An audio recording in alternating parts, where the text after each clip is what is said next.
Hi, everybody, and welcome to the Picks and Sticks podcast, a fun music podcast where four great friends talk about the music, bands, and songs that they love. I'm Moro. I'm Gordo. I'm Cecil. And I'm Huff.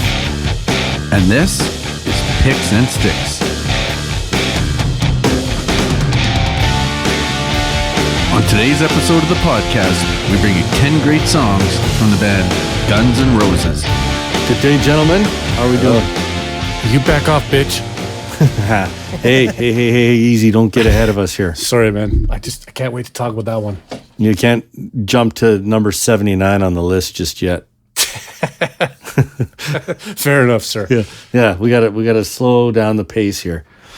So we might as well just get at it here because it looks like our top 10 mostly, if not all, consists of songs from Appetite for Destruction.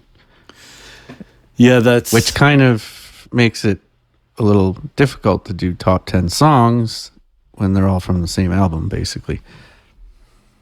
Yeah, that's not my fault, so. man. That's on you. Actually, no, that's my fault. Sorry. That's on Guns N' Roses for partying too hard. They burn bright and fast.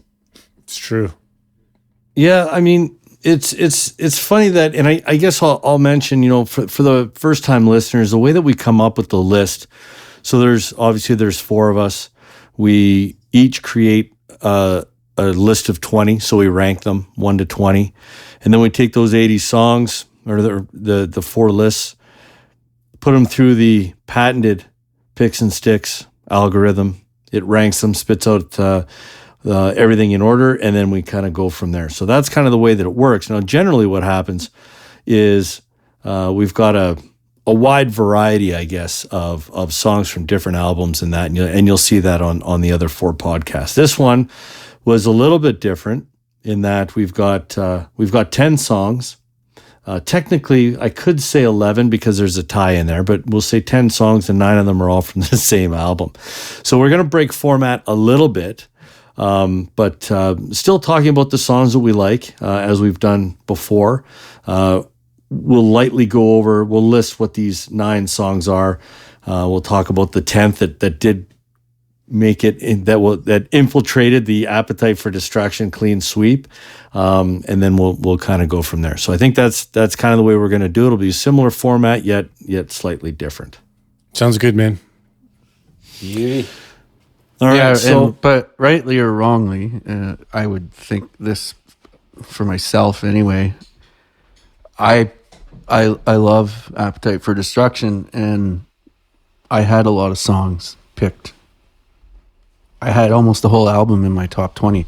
So when an album was that good, which it is, in my opinion, it showed because we all had songs from that album. And if you listen to that album, I'll challenge any of you that you listen to it compared to the others. It's better from start to finish than the others. But, the others have some great songs too. Don't get me wrong. There's more filler, I would suggest, on the other albums, whereas Appetite doesn't seem to have that. Yeah, well said. There's no songs I skip on that one. Yeah, there are, and I will say kind of what if we want to see what did we learn, right? What I learned was, again, when Use Your Illusions 1 and 2 came out. And again, I don't know why it wasn't just a double album. They both came out on the same day. But anyway, Axl's a bit of a nut job. So when those came out, I mean, it was, like you said, Carlin, you would listen to, when you first get it, you listen to all the songs and then you quickly realize which ones you don't like. And then you start preparing for the skip ahead, right? Things were a little bit different back then where we had CDs. It wasn't MP3, so you just pick the songs that you wanted, unless you wanted to make like a mixed CD and stuff. It was kind of a pain in the ass. But, welcome to Appetite for Destruction. There wasn't a lot. There were no songs really that you would skip until it got so popular and so much airplay that, again, it falls into that same category that we've talked about on every single podcast so far, that it just gets so popular at the time and you don't listen to it anymore. Is that kind of fair? They have those what was three everyone else's songs. experience?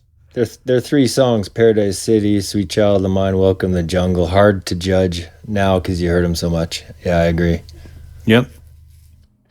Yeah, absolutely.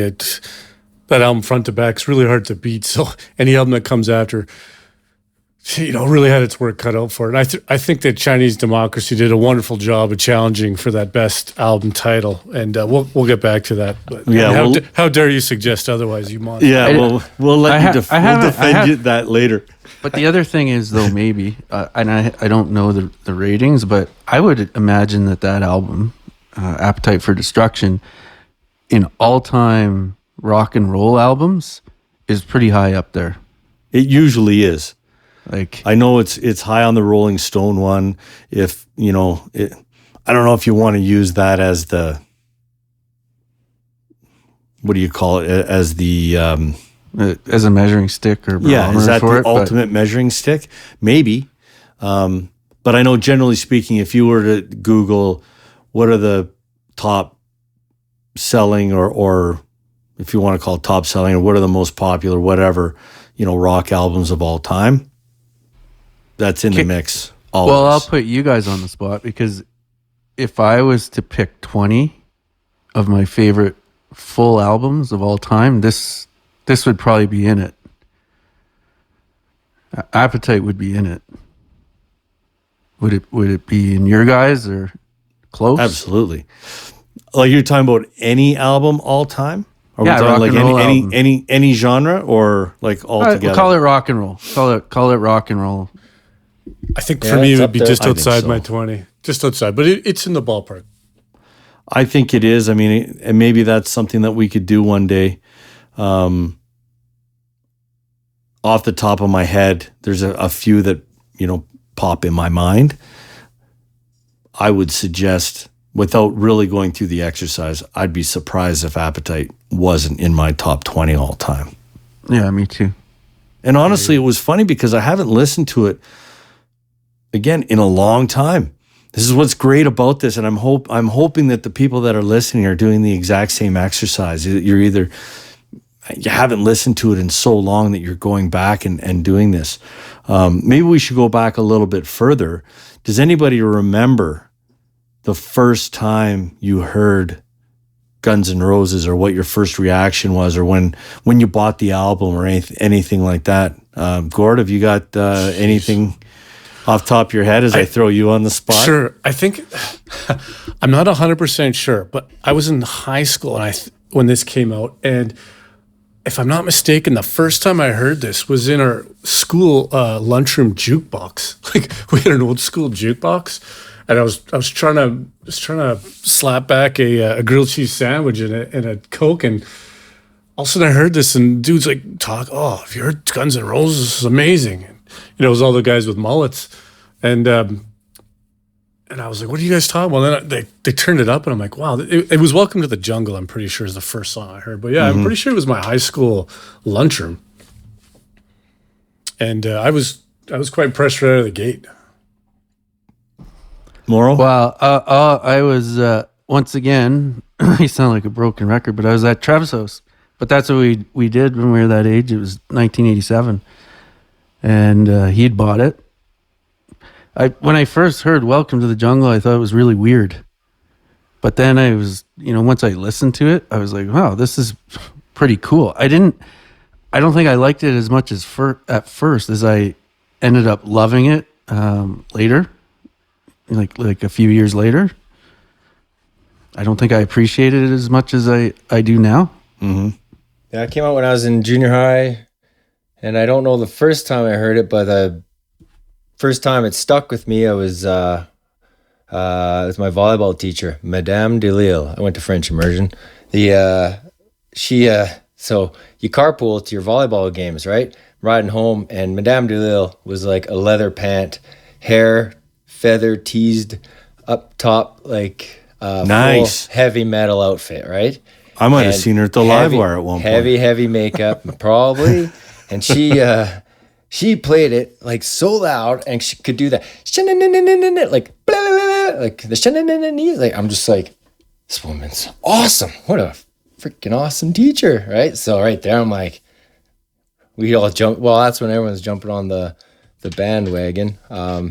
She also caught me with Playboys in my locker and didn't tell my parents, so she was freaking cool, right? But she shamed me. She made me feel bad that I never bought another Dirty Mag. That's such bullshit.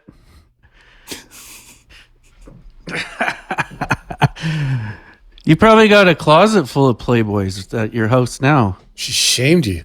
Jesus. Yeah, the way she looked at me, she's like, "These are really bad," and I'm like, "I'm sorry, you know what?" And I'm like, "Yep."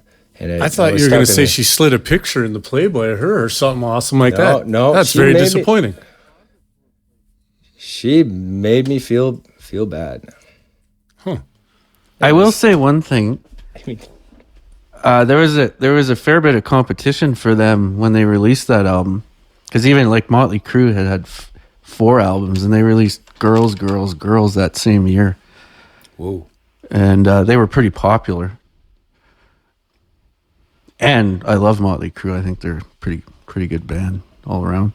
That all feels like some of their latest stuff is terrible, but that's kind of the end of that kind of trash rock, like Motley Crue, Guns N' Roses, before we got into like the Soundgarden, Nirvana, right?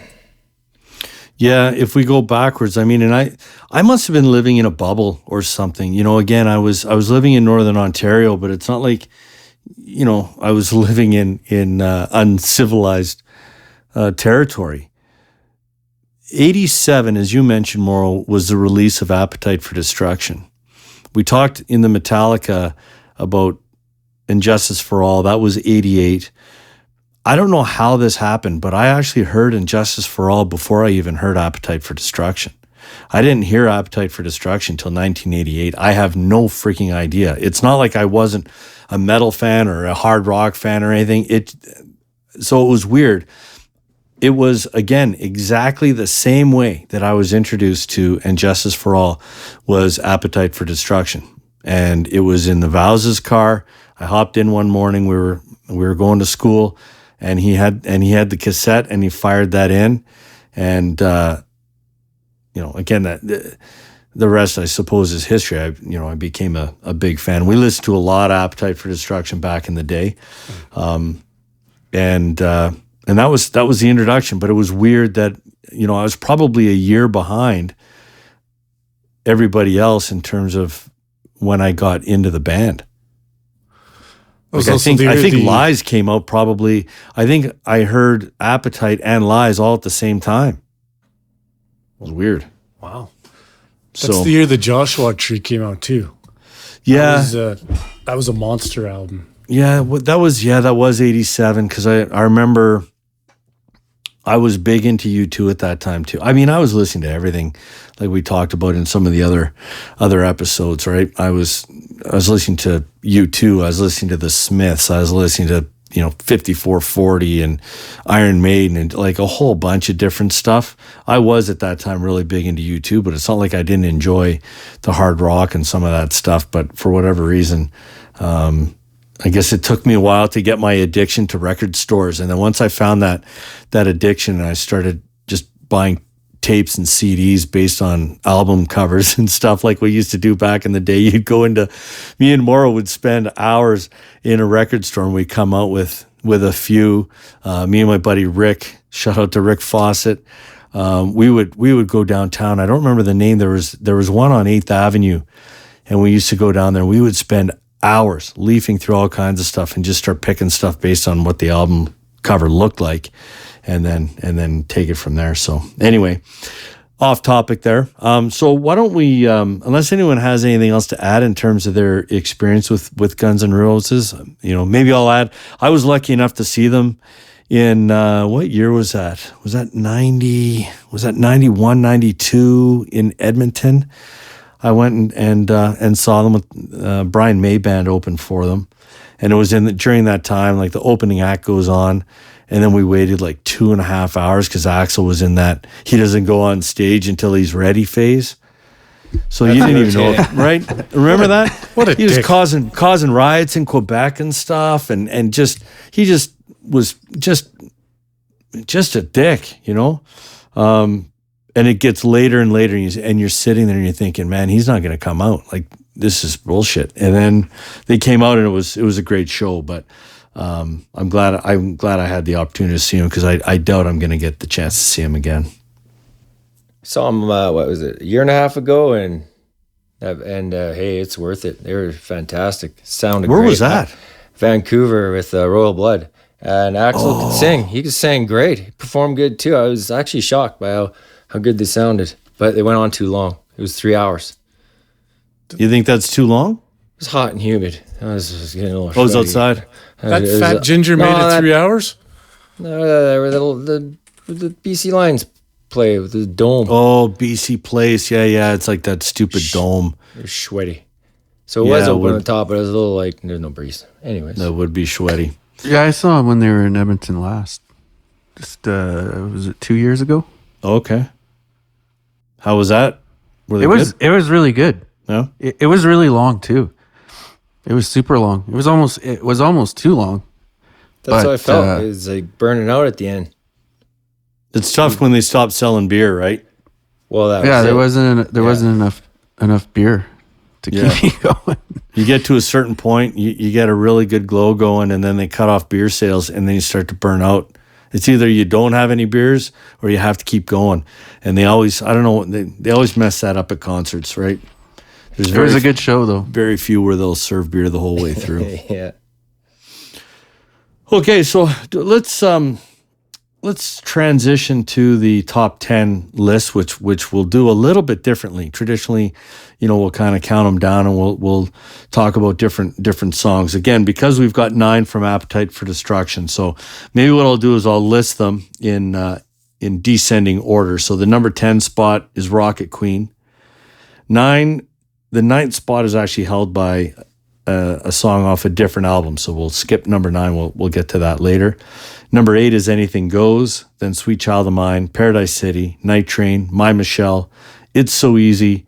Mr. Brownstone is the runner-up in the 2 spot, and the number 1 is Welcome to the Jungle.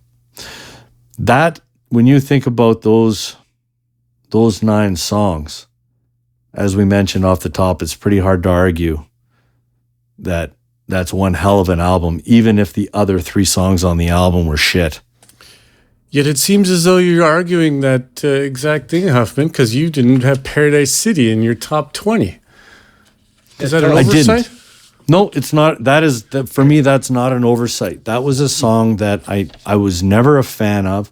And quite frankly, and I'm going to ruffle some feathers here, I think it's weak. I think, well... The lyrics, come on. Profound lyrics. Right. And it just, to me, when you think about some of the other... when you think about some of the other songs, it just take me down to the Paradise City where the grass is green and the girls are pretty. Like, to me, that was sounds like heaven. You don't like green grass and you know pretty what? girls? David Lee Roth already did that song. The Beach Boys did that song. I thought Axl figured it out. Right? Now, I will say that obviously there's a crazy ass solo in there. Yeah. That's true. Musically in that it's all there, but the way that the song finishes is great. For me, I think the lyrics, and I'm not normally a lyric guy, but just because they're so in your face, it just seems a little juvenile and almost like, we're just going to write a song. And I can't see them doing this. I can't see Guns N' Roses sitting down and saying, we're going to write a song that's going to get us on the radio. I don't see that. It just happened to be that way.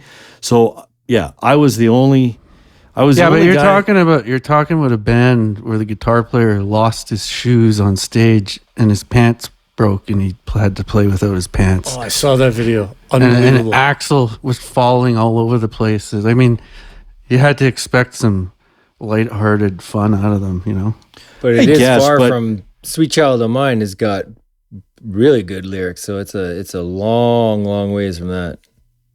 Well, to be fair, and this is the disparity on this particular song, and I'm glad you pointed it out, because Paradise City was number 1 on Cecil's personal list, number 2 on Gord's personal list, number 18 on Morrow's. So it almost didn't make Morrow's list, and it didn't make mine.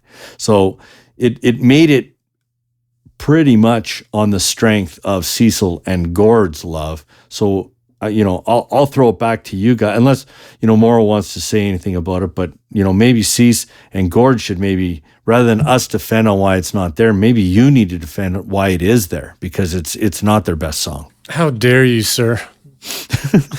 How It's a song. dare you? Cecil's That's a good one point. thing- It's a song about heaven. I like it. I like it for the lyrics. You're right. Listen, these guys are kind of hit and miss with the lyrics. Paradise City's cheesy. They're a lot like Motley Crue. They have a lot of songs about women and cars and girlfriends and baby and shit. Whatever. If you're looking for real depth, I don't think you've come to the right band. So to that's single fair. out Paradise City is probably maybe unfair. I like it for the riff. I found It's trash. Trash. It is a good riff. it's Good a riff, but I great think the guitar Sweet riff. Child of Mine riff is better. Also a good riff.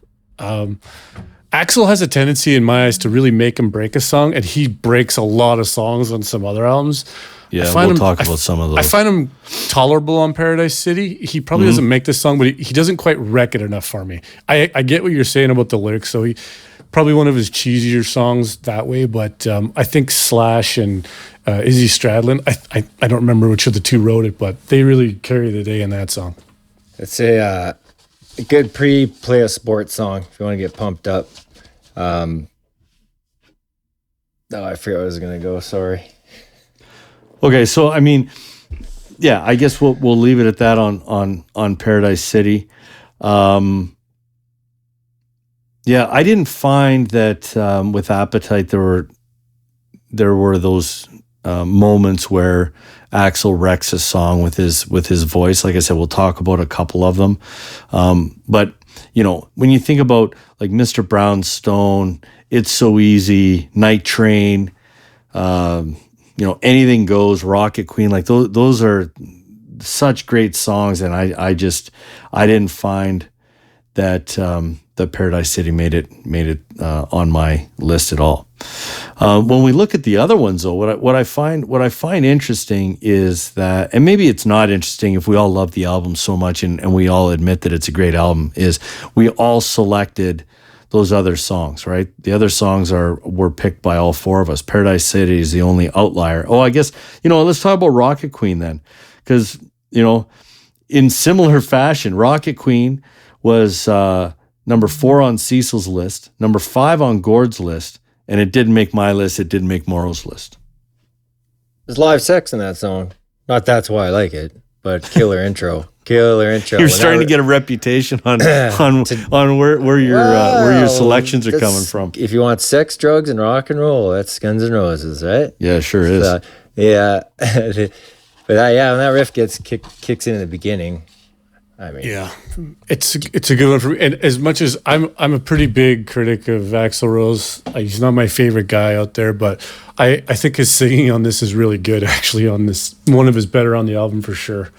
But Really good song. Axl backs up Axl a lot of the time too. He has that high scream, and then he's got that low, creepy voice going at the same time, hey? Yeah, How does he- absolutely. How does he do that in a concert? Come on. He's magic, man. Jeez. Yeah. He gets Is there- Shannon. He used to get Shannon Hoon to back him up. Whoops, sorry, folks. You used to. Yeah. Well, Shannon, and we'll actually, I'm going to say this. We're going to get back to that on one of the picks on Cecil's list. I don't want to get ahead of myself here, but is there any other song? I guess, and maybe we're doing it injustice. Maybe we should talk about the number 1 song being "Welcome to the Jungle," a very popular song.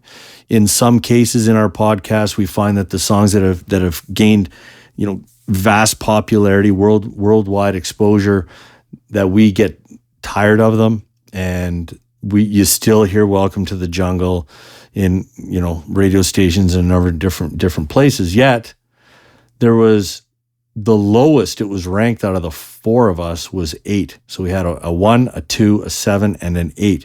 So that's how shot up. That shot that's up. how it 21. got into. Yeah, I mean that's how it got in. And again, it's a very popular song. It still is. Why does it hold up? It's a good question, man. I have no idea. I haven't heard that song in a while somehow. I really enjoyed the re-listen though. I think I like the album more now than I did back then for some reason. I kind of felt that too, Gord. Did you? Okay, Yeah. good. It was weird. I'm like, I liked the album back then, but I actually like it quite a bit more now.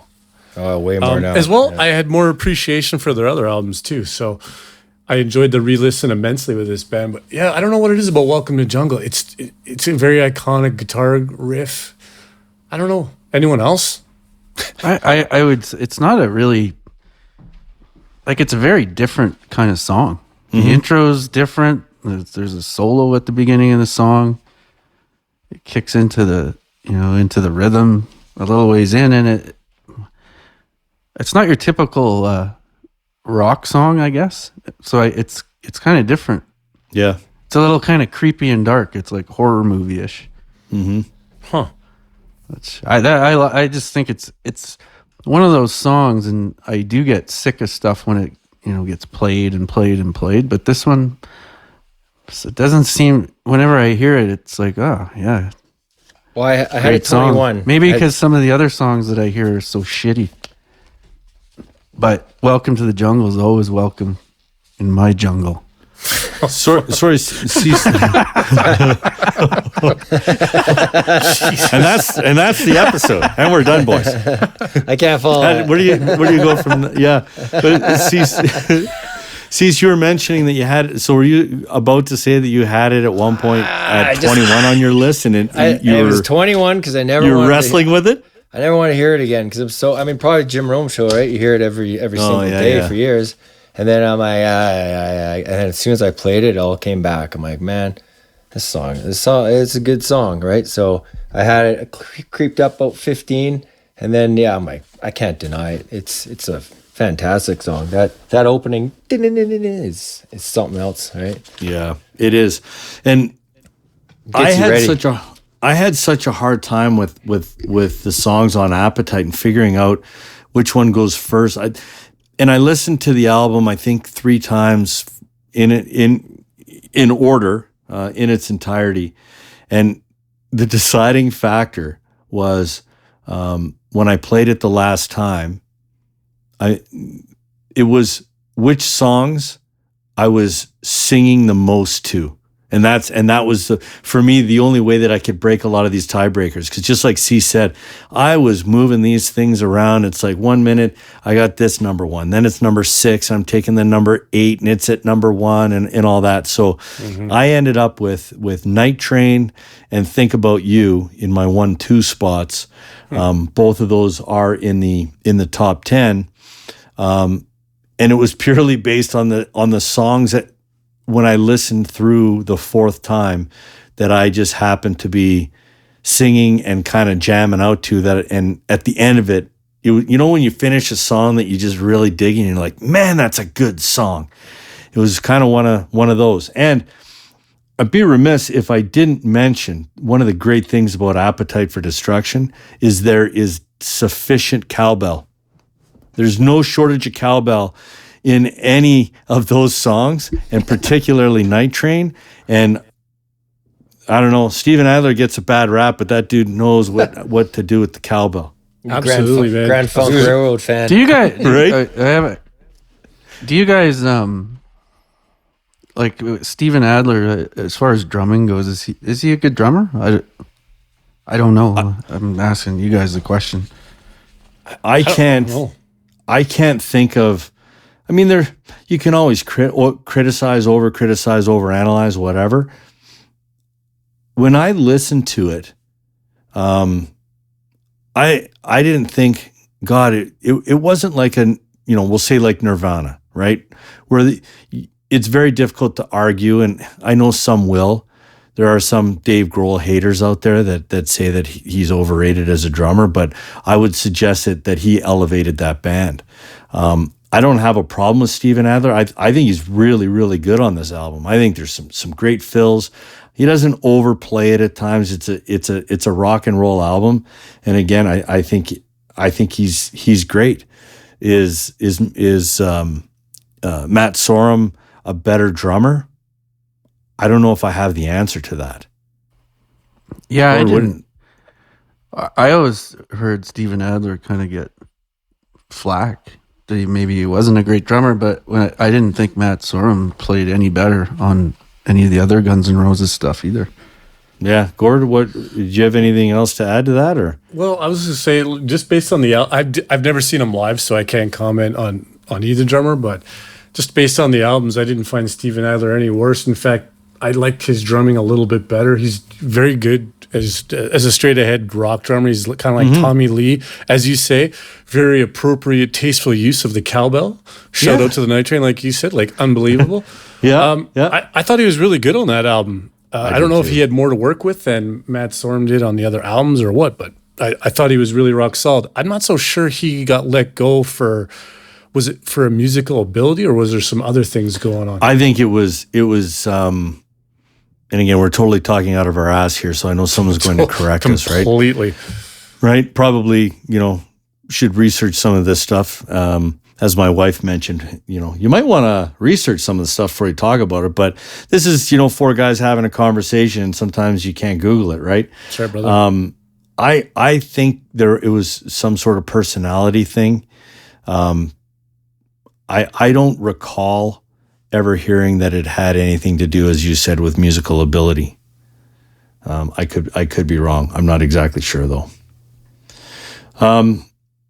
Do we want to wrap up the Appetite for Destruction 9 out of 10 and switch gears to the number 9 spot? Similar to Rocket Queen, that Rocket Queen made it into the top 10 just purely by Cease and Gord with their high marks on Rocket Queen. The number 9 spot is a song from Use Your Illusions 2, Civil War. Gord had it 4 overall on his personal list. I had it at number 5, and based on that algorithm, it kicks into the 9 spot. Gord, why don't you kick it off on Civil War? Sure. First of all, through the magic of the internet, I was able to decipher that Steven Adler was fired because of his heroin use and addiction in 1990. That could be a problem. Which is kind of ironic considering where most of the rest of the band ended up. But anyways. I almost, what's fun? I almost said that, right? It's like, It's the Dave Mustaine, right? Dave Mustaine gets booted out for drinking too much. I'm like, He's like, how do I get kicked out of Metallica for drinking too much, particularly in those days? So again, very comical that they boot the drummer. Ron James is the one in rehab. Yeah, that's right. Yeah. But in any event. Sure. To answer your question about Civil War, I had it surprisingly high. It made my top 20 out of the gate, and then it just kept creeping up and creeping up. Again, I'm a big Axl Rose critic, but he really makes his song. It's a different sort of vibe for them. I think his singing is really, really strong, and it's a bit of a different song for them. This is a song that would never be on Appetite for Destruction. I guess you could say that for a lot of the songs that made on to Illusions 1 and 2, but I found this a real departure, and it was a nice one. Yeah, I would echo that exactly. I couldn't say it any better myself. I was kind of wondering so let's go back to Appetite. So Appetite, as I said, it's got 12 songs. 10 of those songs are in the 3.5 to 4.5 minute range, right? There's only 2 songs that we would consider to be longer songs. So Sweet Child of Mine comes in just under 6 minutes. Rocket Queen is 6 minutes and 13 seconds. Obviously, GNR Lies was in the middle. That was next. So we'll get to that in a little bit. Okay. But seeing as we're talking about a song that's from the Illusions albums, they Use Your Illusions 2 in particular, which is what Civil War is from. Civil War is 7 minutes and 42 songs. 7 minutes and 42 seconds. Breakdown is 7:04. Locomotive 8:42. Estrange is 9:23. On the One album, November Rain is 8:56. Coma is 10:13. So they obviously changed their style a little bit, and they really branched out and did some other things. I think that's part of it. I was wondering personally if there is a residual effect from us doing Pink Floyd in the episode before, and it just happened to catch some of these more lengthier, just different kind of sounding songs. And I, for me personally, I think there were some songs that I remember when I used to listen to 1 and 2, in the early 90s, there were a lot of the longer songs I didn't enjoy. And now I'm really enjoying it. Maybe it's my age. Maybe it's a number of different things. That's right. We just needed to get you to the right maturity so you could really appreciate the depth of Guns N' Roses in a 10-minute song. And it was, I don't know. I found it kind of different that way. I guess I'll ask the other two guys. Yeah, I always hated the song I hated most my whole life on that album was "Sweet Child of Mine." The opening riff is fantastic, of course, but it was too piercing for me. It was a song I always avoided, and that one I actually remember. I remember almost the moment when I fell in love with it, and that was like Slater was only 1, so yeah, it was 8 years ago. It was the only time I actually really started to like it, and then Step Brothers helped that song out a bit too. Hey, that scene in the car. Yeah, I forgot about that. Talking about, right? Yeah. I forgot about that. But if for Civil War, is there anything that stands out for you, Cease or Morrow? That is there a reason why it didn't make your list? Is it one of those things where it was just like I don't like the singing or Civil War? Yeah, good song. Why is Carlin talking about "Sweet Child of Mine"? Sorry, I got. Anyway, I was confused for a minute. No, he's doing his own thing. But I want to bring. It's just because we started. You know what? I'll take full responsibility for that because I did a roundabout kind of way to getting to the question. So I thought you went on how we aged into songs as well there, like how not the songs age, but how songs change, our taste changes over years, right? I did a horrible job moderating there. I in my mind it sounded a lot more clear, I think, than the way that it came out. But the point, I guess, effectively was, Appetite for Destruction, a lot of short rock and roll songs, and then you start getting into the Use Your Illusions 1 and 2. Much, there's a lot of longer songs and different things, and that's. I guess my point was that Civil War made it onto the top 10 as a longer, 7-minute song. Yeah, I had it 21st. Okay. And I bumped it for the cover tune, the Misfits cover. Right, Attitude. Yeah. And no, Pink Floyd, the only thing that Pink Floyd did, listening to Pink Floyd before Guns N' Roses for me was Pink Floyd, their writing and the way they execute a song that's 8 minutes is second to none, in my opinion.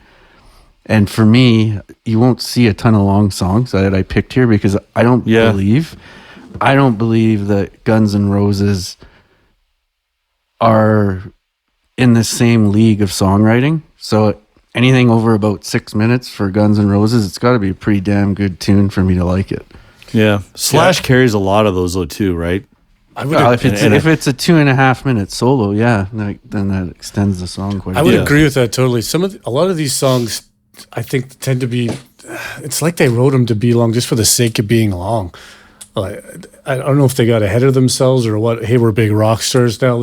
Let's write some like huge orchestral pieces, but they're very repetitive and they do seem quite long at times. Civil War, and a couple others. There's some outliers there for sure, but some of them go on forever. And you're like, dude, like, come on, do I need to hear this part again? Let's wrap this up, boys. I think that's the Axl Rose effect because I don't believe for a second Slash was sitting in the jam room listening to Axl play piano thinking that was a good idea. Totally agree. Yeah, I'd love to know the dynamic behind that, right? I mean, they've never really talked that much about it.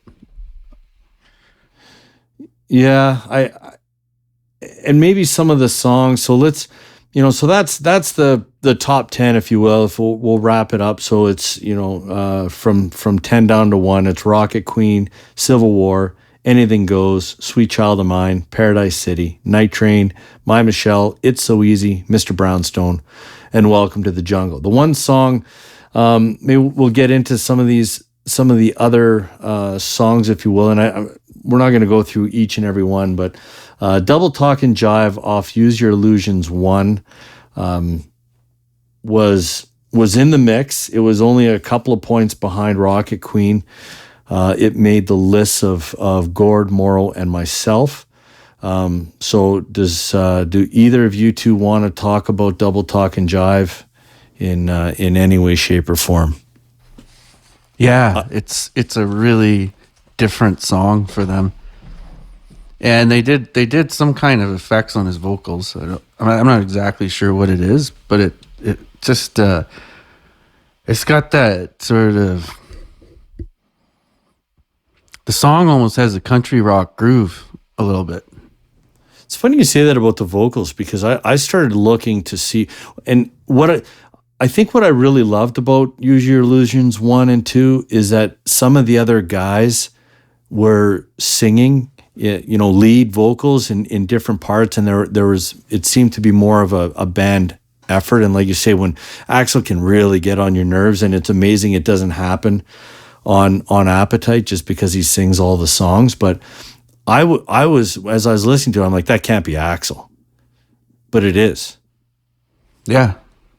It is a different, it's a great sound. song. It's a bit of a peculiar song, but it's a great song. It sort of moved up my list the more I listened to it. And like I said, Same. on previous podcasts, I find myself moving songs up the list because I'll put a band in and I'll keep playing a song over and over. And that's one that it would have probably made the top 20. But the more I started listening to the different albums, I kept going back to that song, listening to it again and again, thinking, this is pretty good. I think one of the reasons it does sound so different is Izzy Stradlin wrote this one, and he does write the odd song, but he's not splattered all over their albums as far as the writing credits go. So I think he brings a bit of a I didn't know that, and you know what? That makes sense. That totally makes sense what you just said, because if you listen to Izzy Stradlin's stuff, it sounds like that. I didn't know that. He's got a different totally sound for sure. All right, what else we got, Huff? Well, I would say, on that vein, I guess, with what Morrow was just talking about, two songs actually that I'll mention, and I'll kind of throw it out to you guys. Two songs that I kept monkeying around with in terms of rankings, and the more I listened to, the more I really loved. Estranged was one. No, Cecil's the only other guy that had it on his list, but Estranged was one that the more I listened to, the more I really got into it. And if we would have recorded this maybe a week later, that might have cracked my top 5. I was really into that. And the other one is Breakdown. The more I listened to that, and I don't know if it's coincidence that, again, these are both longer songs, but the more I listen to these songs, the more I really enjoyed them. I mean, Breakdown actually cracked Morrow's top 10. So, and Estranged was 7 on Cecil's list. So, those are two songs that I really enjoy from these albums. Yeah, Estranged. That one I liked more as the week went on. That one wasn't one before that we did this process I would have noted, but yeah. So that was one like I hadn't listened to previously a whole lot that I couldn't turn it off all week. Love that song, and a longer song that's not all their long songs I'm a big fan of, but that one I am. Yeah. I'm in the same boat, like Coma and Coma. We talk about that quickly. Alice Cooper. Yeah, fire away. Yeah, who doesn't love a good metal song with a skit? You know what I'm saying? Hey, you don't get a lot of skits anymore, right? Yeah, I know. I listened to it again today. Like Van Halen, Hot for Teacher, huh? Yeah, Hot for Teacher's a lot shorter. Isn't Coma's like, what did I say? Another skit, over 10 minutes. Another skit song, though. It was too much for me. Coma was just too much for me in terms of, like, I don't need all that extra audio and all that. Like, I get it. Like, I know what the song's about. And it seemed to be just way too That song is a mess. They take it's too much. It's like they're trying to make it one of their longer rock ballads, but then they mix in the stupid hospital, like cheesy Van Halen skit. You know, like they couldn't make up their mind what they were doing with that song. It's all over the place. It's only on my list because of that skit and because you wanted to talk about it. And I was at one point I was thinking, you know what? I think they just took the premise for the Metallica 1 video, and they just took that and actually made the song rather than the video, right? Like if Metallica would have put all that extra movie audio and put it into the song, I'm not so sure the song is as good. It works with the video, but I wouldn't want all that extra shit in that particular song. Coma to me just seems like they combined the video and they combined the song into one, and they completely messed it up. But I don't know if anyone else wants to talk about Coma before I need to ask a very important question. Fire away. Go. One of the great, and I'll use great in quotation marks because that's very subjective, but one of the popular songs, I guess I'll say, that Guns N' Roses, one of the most popular they've ever written, is November Rain. November Rain, I had it number 1 at one point. I absolutely love that song, and there was a period of time when I got tired of it, but I got back into it even, a couple of years ago when, you have people over and you do that, you play a song, you play a song, you play a song. I play that song, and generally anybody that's at the table is jacked that you're playing that song. Somehow, I'm the only guy that has November Rain on his list. I've got it at number 3, and you three bozos have it nowhere to be found. I need some kind of explanation on this, because this doesn't make any sense. Well, that should say something. That should say something. Well, tell me what it says. It says, I don't like Guns N' Roses, and I don't think they're at their best when Axl's behind the piano writing really long songs that are boring. I've never liked that. I don't think it's boring at all. The only thing in my eyes that saves that song, and it was almost on my list, was Slash's solo is unbelievable near the end. Is that the rooftop solo? It is, dude. Is that the rooftop or the one where he's coming out of the water? Regardless, it's so good. But you got to deal with Axl for like 7.5 minutes to get there. I can't do it, man. It's a great song live too, but I'm not saying it's a bad song. It was just not in my top 20. Excuse me. The thing about that song is I feel like if I want to listen to Elton John, I'll put on Elton John. That song competes with Estranged for me, and I like Estranged way better. Yeah, I like Estranged, but I clearly like November Rain a lot better. So I know that the listeners are I had to bring that up, because if we would have gone through a Guns N' Roses podcast and not had any conversation or any mention in November Rain, they'd shut us down, I think. I still think that, I'm going to quote Gord with his egregious omission. I think that's one of them. I was blown away that you guys didn't have it on any of your lists, but I just want to say that I think it's absolutely incredible. Yeah, it's not a song you can bash you for, though. It's quite a production, that song. God, I love that song. Yeah. And again, it's weird because I don't know.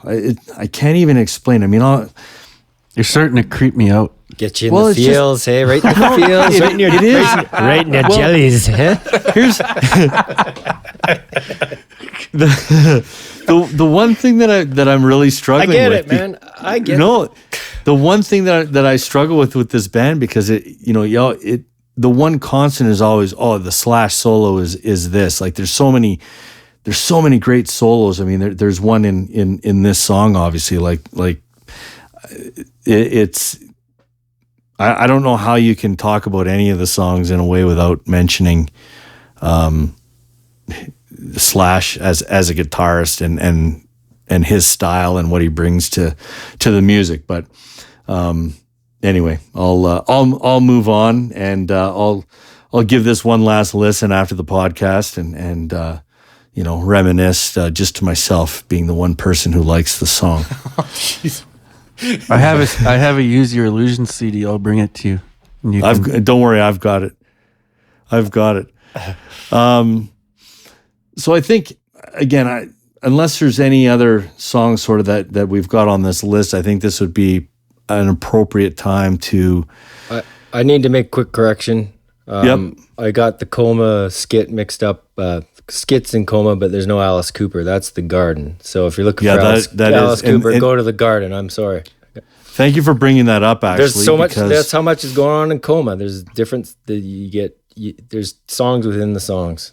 Yeah, I meant to talk to you about that because I think Gord mentioned Shannon Hoon at one point, and Shannon Hoon actually sings backup vocals on the Garden Cry as well. So really? And Don't Cry. Yeah. Oh, I didn't know. Yeah.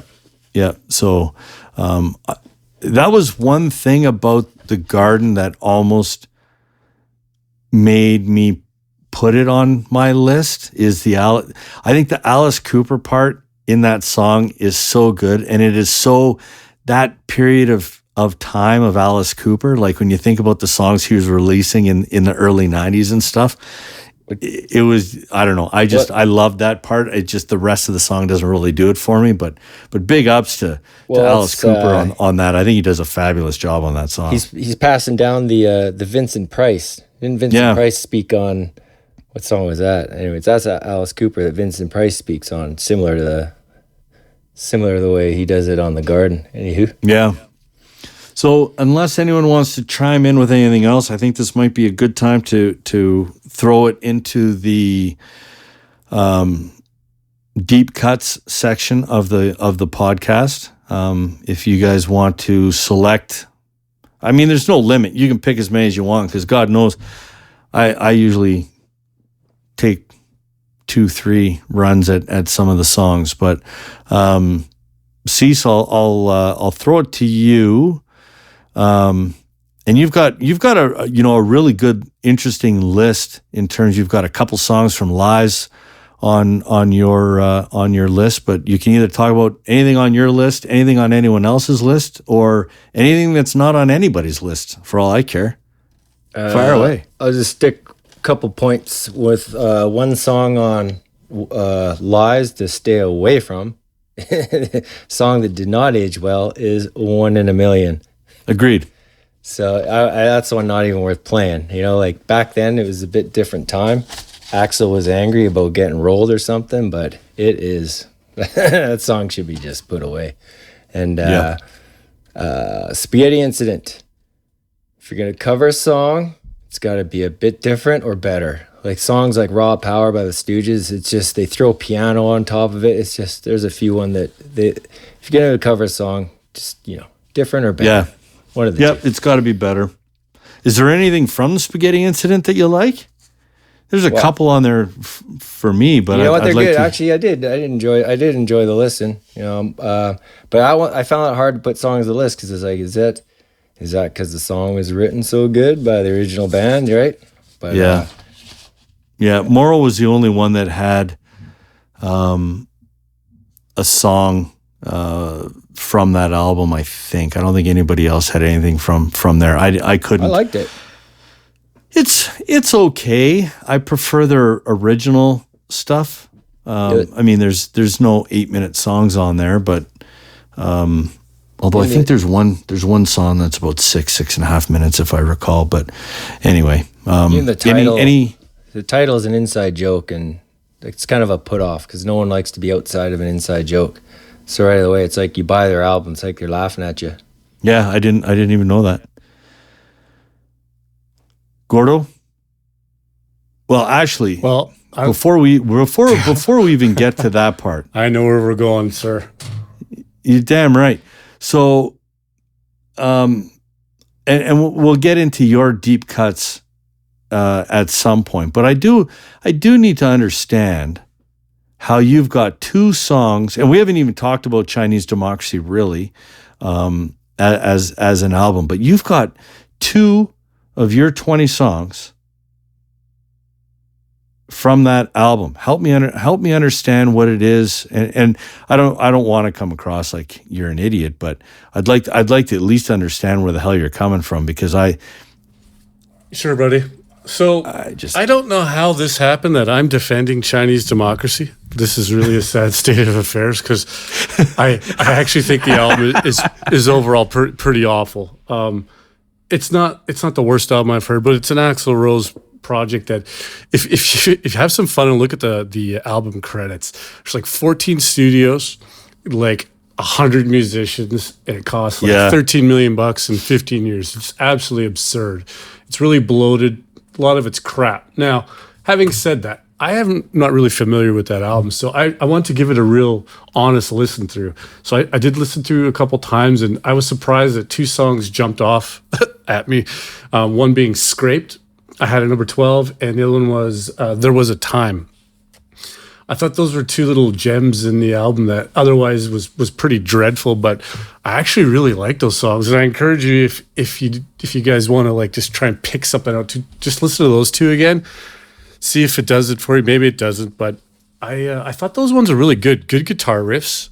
I didn't look up who the guitar. It could have been Buckethead for all I know, because he was all over that album too. But yeah, it most likely was, but it, like you said, it's hard to tell because they had 8,000 guys that came and went at through there. I thought those were both really solid songs and deserve to be in the top 20. So I don't.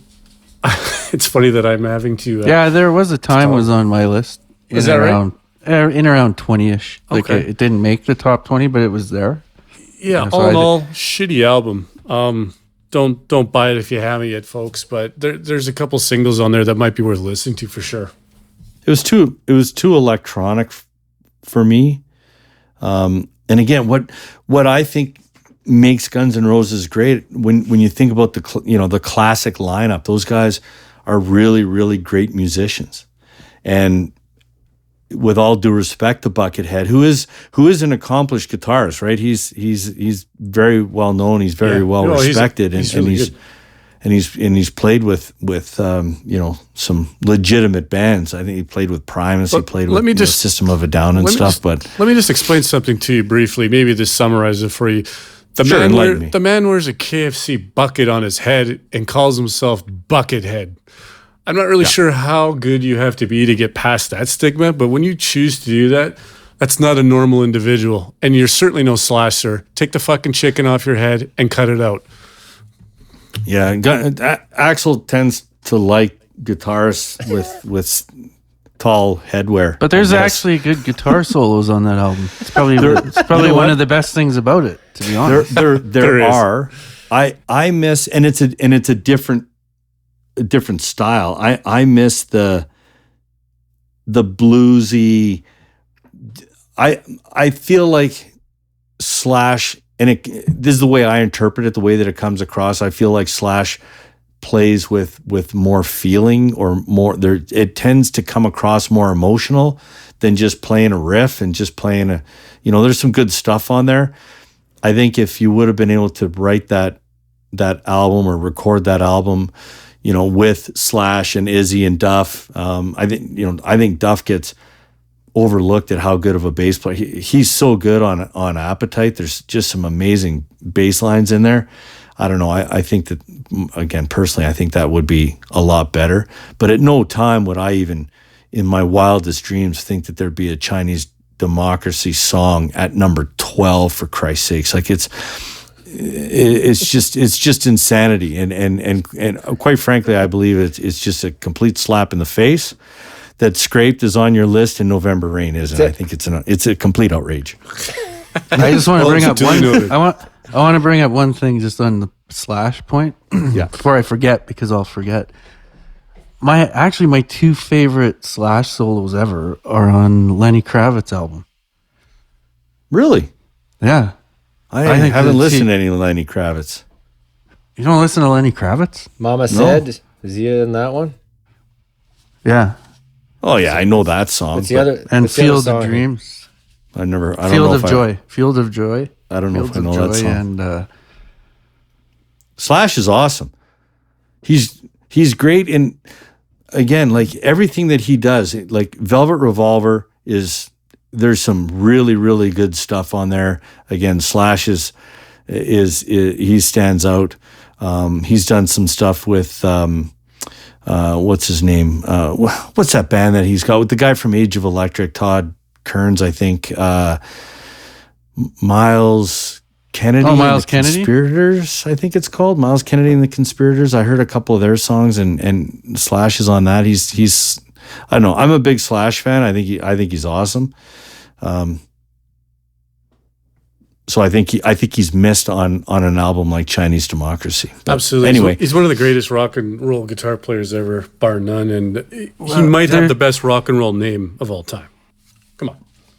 yeah, 100. Yeah, it's up there. Again, it's off the top of my head. It's kind of hard to come up with others, but in any event, I would like you to or give you the opportunity for your deep cuts. Oh, is this me still, Huff? That's you, because I had to get into the Chinese Democracy because I don't imagine we're going to spend any more time. I'm on so it, rattled having to talk about it. I don't know if I have anything. I guess I'll go with Yesterday's. Good song off Use Your Illusions 2. Kind of mellow. I thought it builds up really nice. Axl does a good job.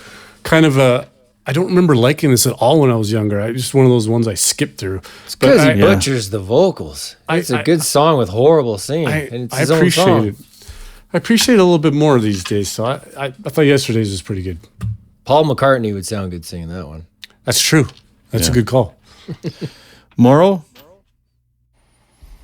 I like 14 Years. Yeah. And it's a long song, actually. That's a solid call too. But I find it's got, Axl gets to do his thing. He gets to play the piano, but it's got a rocky feel to it, and it's kind of old school rock and roll with the bluesy guitar, the pianos, and I think it's a great song. I think it's a really underrated GNR song because November Rain and all those get sort of the airplay, but I don't see a lot of 14 Years out there, and I think it's a great tune that deserves a listen if you're a fan or even if you're not a fan. Yeah, I had that high on my list. Before I forget, too, I guess there's some popular songs, cover songs, right? None of us have Knocking on Heaven's Door. Right? I get an image of him going from running down the end of the stage with the mic, holding, the half the stadium, knock, knock, knocking on heaven's door, and then running 100 yards in those little in those little white bicycle shorts, right? Yeah. Right? With the flannel tied around the waist so no one sees his bum.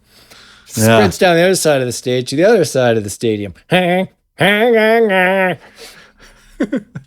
Sorry. Yeah.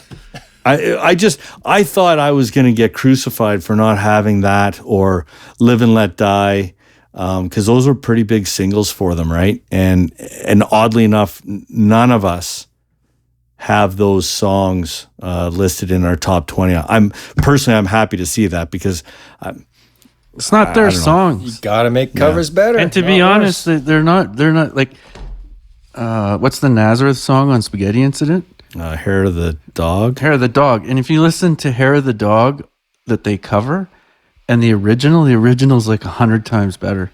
I used to love that song. They used to play Hair of the Dog all the time at the Live Wire in between sets and stuff. And it was just like, yeah, this is a great tune. And so why would you cover a Bob Dylan song? Yeah. And then, in my opinion, just butcher it. But hey, I think the music's fine. I think Axl's just got a style that I don't think fits some of not that conducive stuff. To making it a good listening experience for you. Yeah, but I don't hate the songs. Don't get me wrong, I don't hate them. I just don't think they deserve at all to be close to their top songs. Firstly, they didn't write them. Yeah. And secondly, the original versions are probably better. Yeah. So how does it make a list of a band, that should be writing their own stuff and living off their own hits? Yeah, the only cover I had on my list was Nice Boys off of Lies. I had it number 17 on my list. I like that song. I had never heard the original, and quite frankly, I still have never heard the original, so I can't really comment on Who wrote that? I had it in a note somewhere, but I'll look it up. Yeah, somebody Google that while I'm searching, because I I did know that at one point. I was gonna say it's the Dead Boys or Rose Tattoo or something, but Dead Boy, Temperex? No, there's you never know. You gotta see which. Anyway, that was a song that when I heard Lies was never a popular album for me, but that was one of the songs. So I would call that a deep cut. The other one would be, this is a popular song, so it's not like you haven't heard this before, but just a nice mention to "You Could Be Mine," because I think that is such a good intro. Such a great intro. The fact that it was in the Terminator movie, or Terminator 2, I guess, that. Right? Was it Terminator? It was Terminator 2, right? I think T2, yeah. Yeah.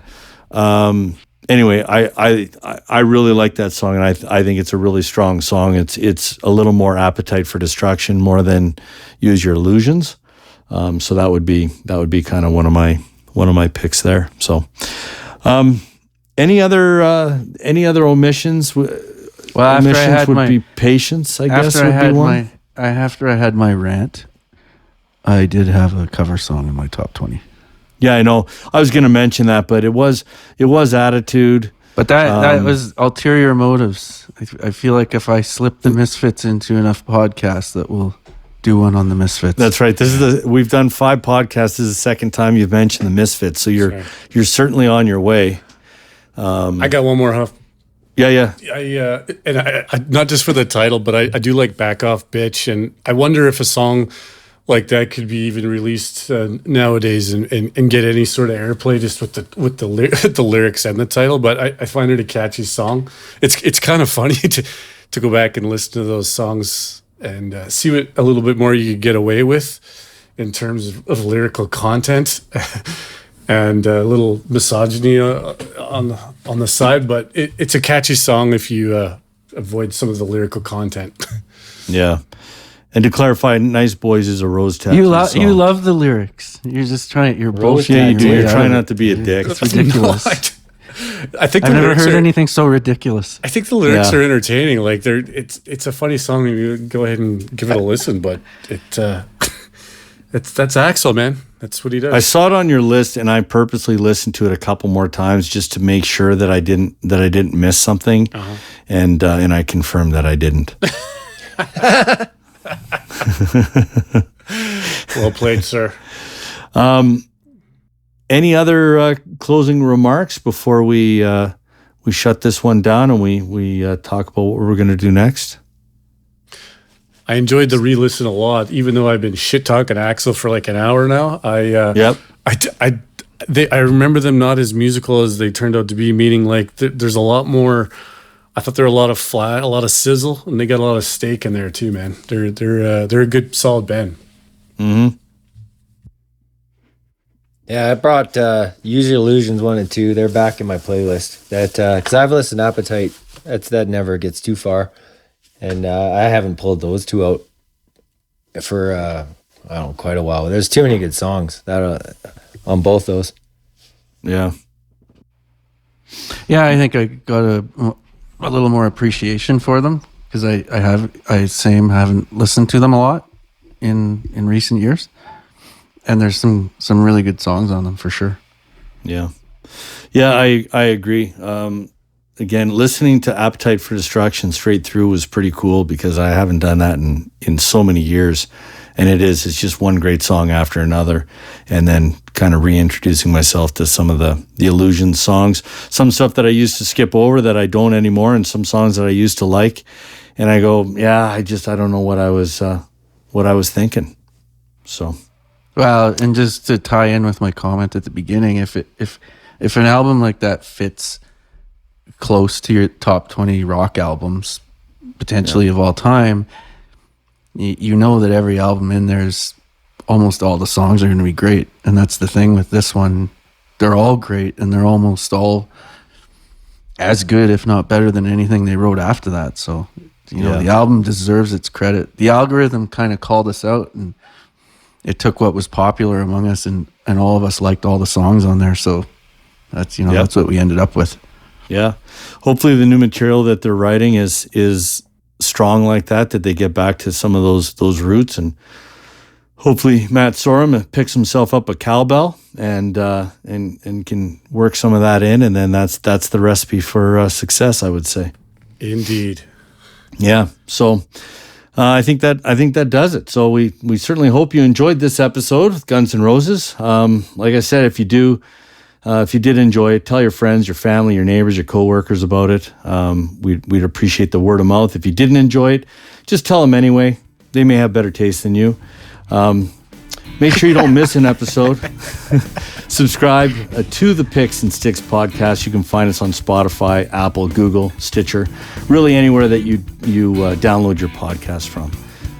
Next episode, we're going completely off the board here, boys. I would suggest that we're doing a band that none of us are familiar with. So we dipped a toe with Pink Floyd, with a couple of guys not being overly familiar. I would suggest that this one is I don't even know what to expect here. We are bringing you the Police for the next episode. So thanks for listening, and until next time, see ya. See you. See ya. See ya.